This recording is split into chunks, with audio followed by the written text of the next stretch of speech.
So ayun guys, success, and then makakabitan na tayo ng wifi.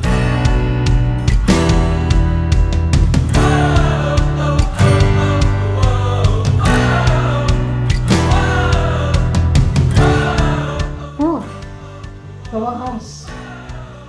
Ayun no, umiilaw oh. Ngayon, meron na tayong wifi na dati nakakonect lang sa kapitbahay. Ngayon, meron na akong wifi sa wakas guys. Meron na akong wifi. Gusto ko lang i-share sa inyo. Nakakabit lang ako sa kapitbahay. And syempre nakakaurat mag-connect sa kapitbahay noon. Nung nasa kainin kami. Kasi, alam niyo yun, ang bagal ng internet. Hindi sila nagbabayad.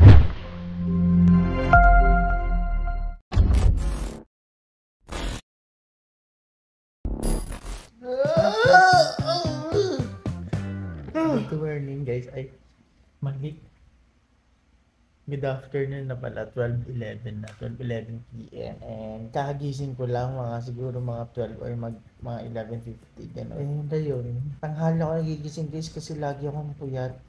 Dahil nga nag-e-edit ako ng mga video, so lagi akong puyat. Then ngayon, for today's video, kaya ako nagising. Dahil nga, dalawang beses, 3 araw na ako nagigising ng maaga ka, puyat ako. Kasi nga inaabangan ko yung wifi.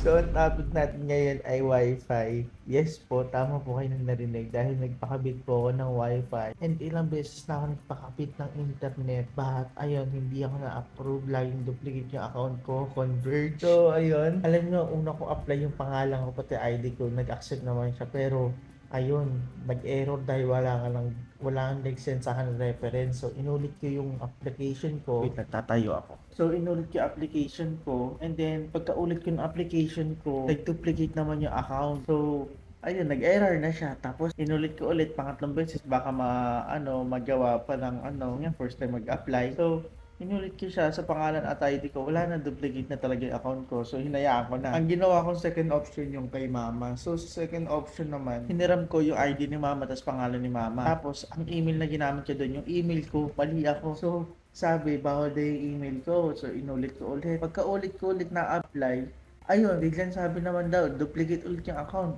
Ay, Diyos ko po.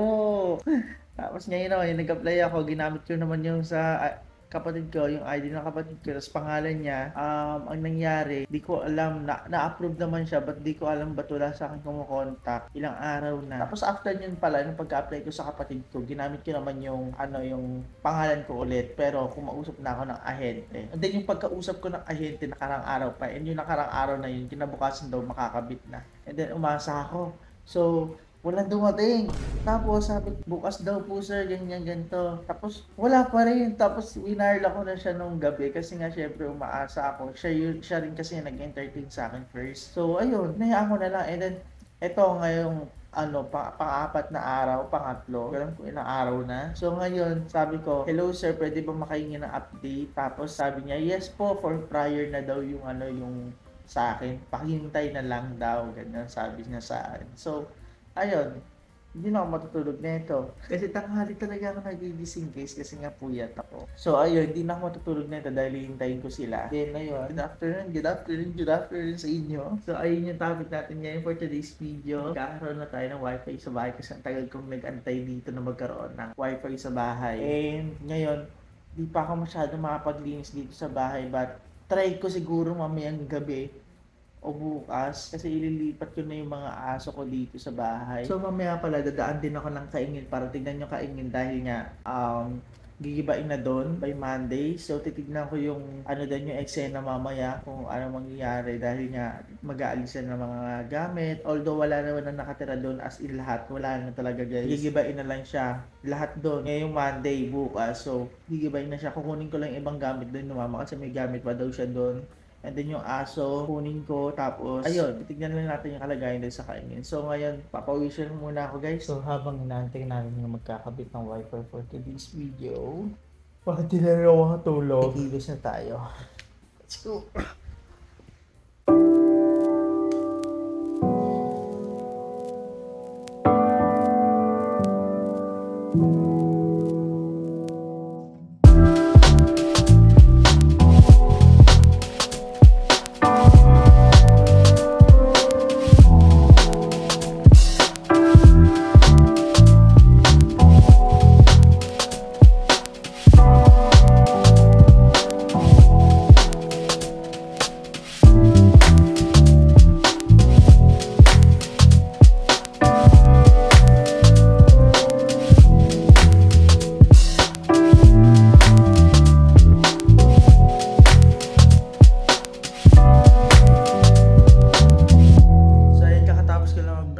hilamos, hindi nakuhaan yung hilamos natin. But ayun, okay na, nakapag-ayos na tayo na higaan and nakapag-hilamos tayo para magising. By the way guys, hindi ako nagpupunas ng mukha kasi nga mas nagkakaroon yung mukha ko ng tigidig. So, ayan, hindi ko pinapunasan. Wala pa kasang tissue dahil pupunas ko dito. So, ayan lang, pinapatuyo ko lang siya sa hangin. And then, after nyan, wala na. Okay na, tuyo na. So, ayan guys.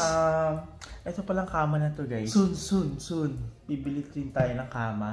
Yung may spring. So, pangarap ko yun. Di ba naman masarap yung tulog? So, itong kama na to, pansamantala lang to guys. Itong nilinis natin.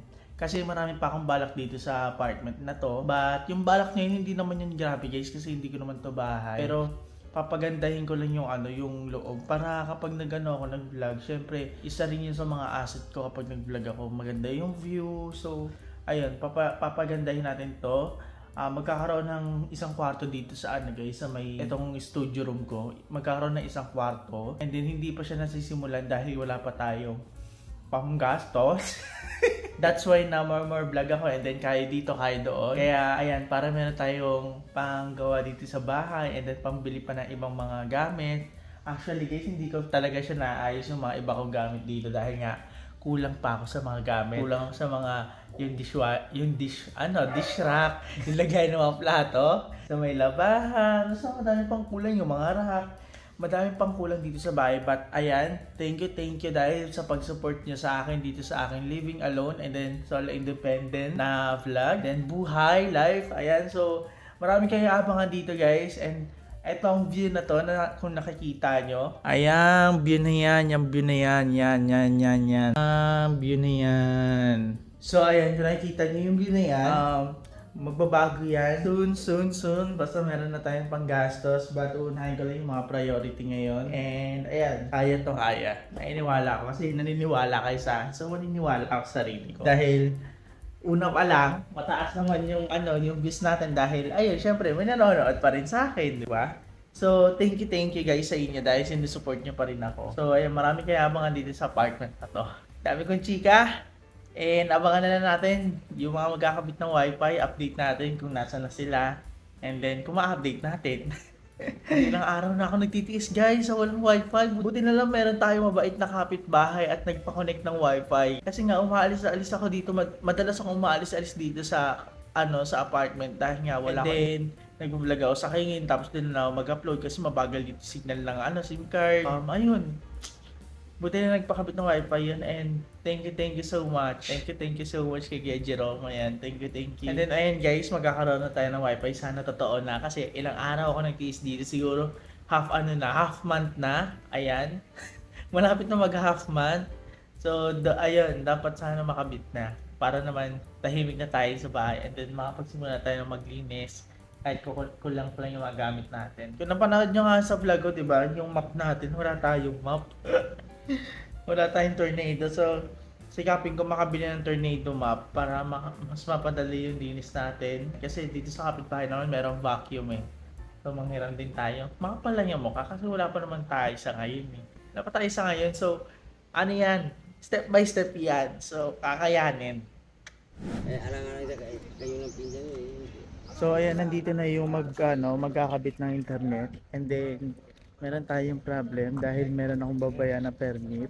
Although wala naman daw babayaran dahil job order lang yun. So kailangan siyang bayaran. And then nagka-cost siya ng 500 pesos para makapagkabit ng wifi. So ngayon pinapunta ko na para naman makapagkabit na ng wifi. Tapos babalikan ko na lang yung permit dun sa may clubhouse dito sa namin, village namin. So ayan, sinecheck na nila kung meron bang slot dito sa may Converge para naman ma-check na kung available ba yung slot at makabit na dun sa may bahay namin.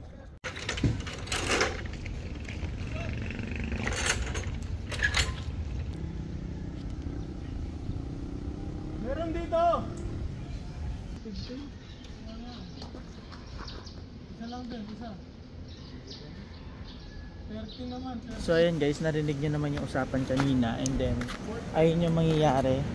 Yung isa merong slot pero kakausapin muna yung owner yung admin nila. So merong 3 slot, tapos kakausapin nila yung admin nila, and then papayagan kung pwede ba magkabit doon ng wifi kasi yung iba active pa kaso pinutol na dahil nga yung mga yung mga hindi nagbayad ng maayos, gano'n. So Ngayon tinatawagan pa nila kung magiging maayos to. Sana magiging maayos kasi ang tagal ko nag-antay dito.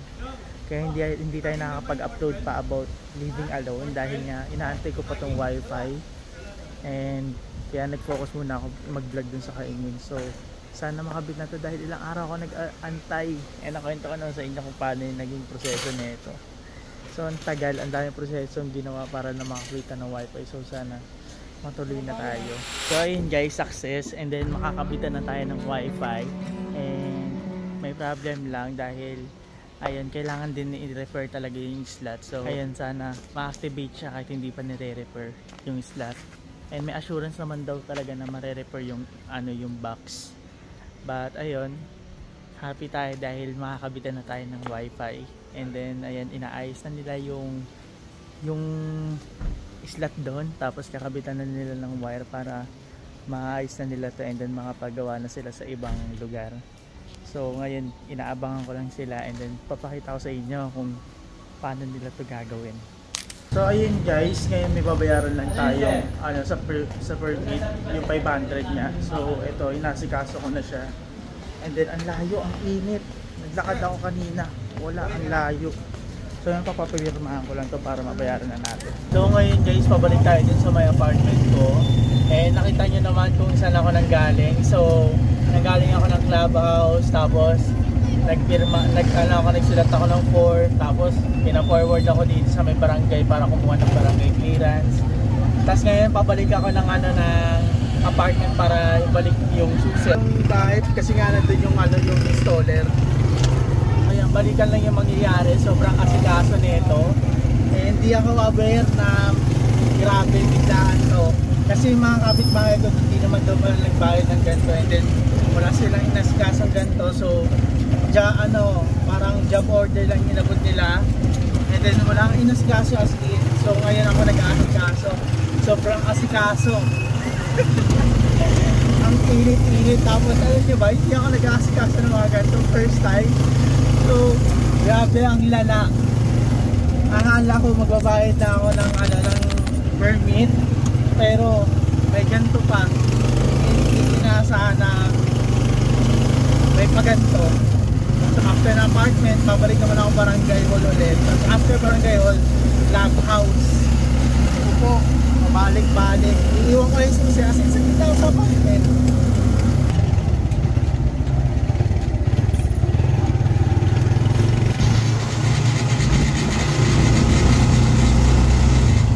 So nasa uli ko na yung susi, as in sumaglit lang ako. So babalik ako ng barangay hall para kunin yung clearance, tapos ipapasa ko yung ID. Pagkapasa ko ng ID, balik na ako ulit ng apartment. So kailangan kong magpadali dahil nagpaantay lang ako sa tricycle. So guys, grabe, hindi kinasahan, asikaso pala to. Samahan niyo ako ulit. So ayun, kakatapos ko lang kunin yung barangay clearance dun sa may barangay na pinagkuhaan ko. And then ngayon papunta na ako dun sa may clubhouse para kunin yung ID. Kapasa ko na to para makakuha na ako ng ID at matapos na dahil ng oras na. Tapos nag-chat na rin yung mga technician doon. So sana mabilis na yung process. Grabe, first time ko mag-process ng ganito. Parang ayaw ko na ulit. Kasi wala naman ako inaasikaso na ganito. Pag inaasikaso ako ng mga papers, online na lang. Ito nga nung pamasahe. Ay nako, ang mahal.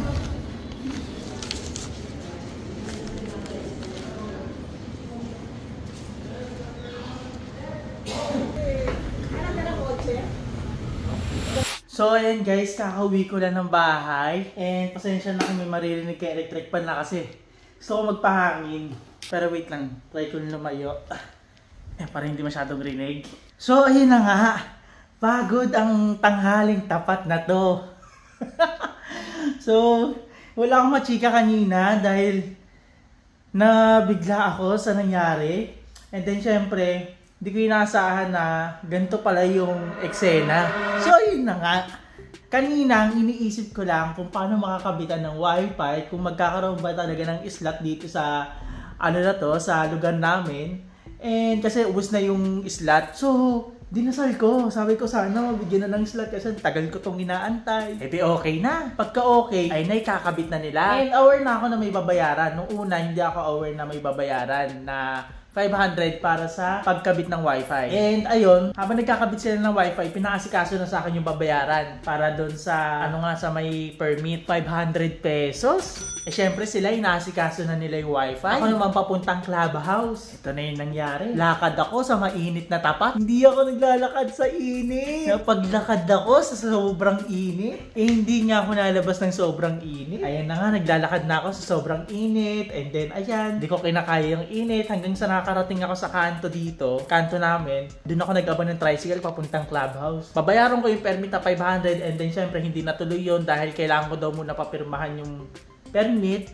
Pagkapunta ko dun sa papirmahan, kailangan ko daw magpagawa ng ID. Hindi ako aware na magpapagawa ng ID kasi nasa village kasi ako, guys. So, ayan, nagpagawa ako ng ID and then bago daw mapirmahan yun, kailangan gumawa ng ID. So, syempre, sa ID na yun, kailangan ng barangay clearance. Punta ako ng barangay dito na pagkalayo-layo, siguro mga 20 minutes or 15 minutes away. So, punta ako sa barangay hall para kumuha ng barangay clearance. Eh, naaskaso ako. Okay, nagbayad ako sa barangay clearance. Tapos, naisip ko parang matagal pa to. Kasi nga, may nauna pa sa akin bago. And then, naisip ko, tinanong ko yung technician kung kailangan ba nila pumasok sa kwarto. Kailangan daw nila pumasok. And then, ayan, umuwi ako ng biglaan.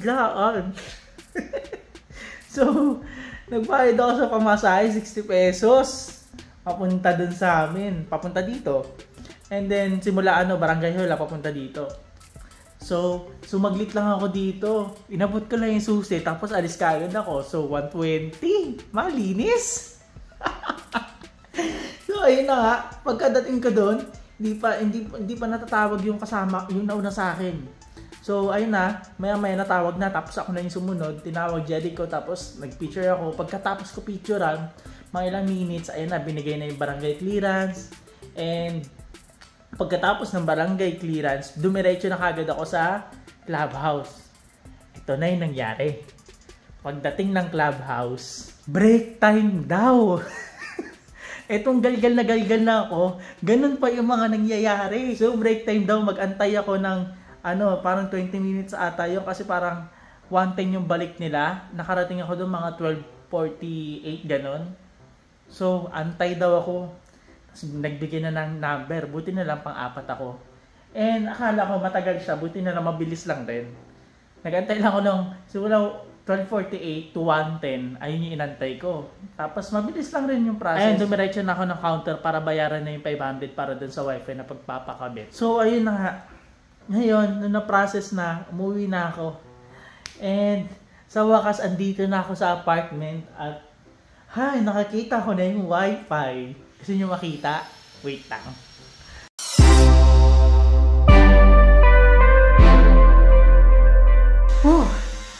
Sa wakas. Ayun umiilaw Nagliliwanag.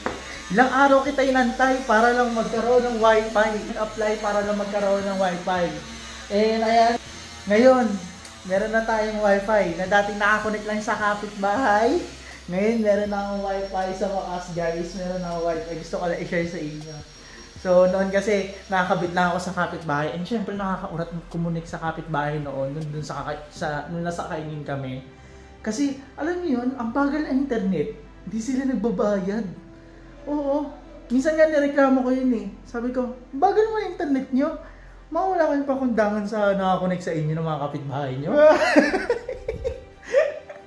Ang kapal ng pwes no? Pero guys, noon talaga nakakonect lang kami sa kapitbahay. And ngayon, meron na akong wifi. So, ayan, ang magsisilbi at ito ang ating asset sa lahat ng mga mangyayari. So, meron na tayong wifi.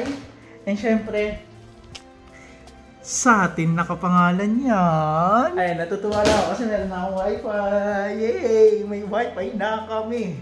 May wifi na ako. So, ayan guys, meron akong wifi. Paulit-ulit ako kasi hindi ako makaget over. And ayan, gusto ko lang magpasalamat pala dito sa pinsan ko dahil pinakonect ako ng wifi nung habang wala pa akong internet. And ayan, magkatapat lang kami ng apartment and pinakonect niya ako sa internet nila. And ayun, sobrang bait. Sobrang thank you, kuya. And kay ate, kung napapanood nyo to, thank you so much kasi kayo ang nagligtas sa aking mga content na mga nakarang araw. Kasi nung wala pa tong wifi guys, Hindi rin talaga ako mapakali dito sa bahay. Lagi akong umaalis ng bahay para pumunta na kaingin kasi malakas data ko doon. So, doon ako doon ako nag-internet, doon ako nag-upload. So, ngayon, nagkaroon sila ng wifi, pinakonect nila ako. And, ayan, thank you sa pinsan ko. Gusto pa nga ng pinsan ko ipahiram yung router niya.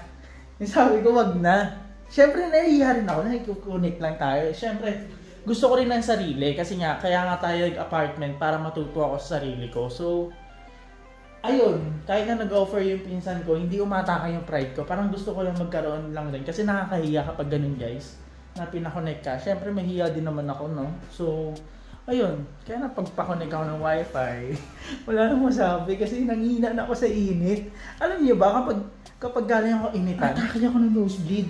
So, buti na lang wala. And sana hindi ako atakihin kasi sobrang init. So, ayun guys, dito na natatapos ang kwento ng wifi.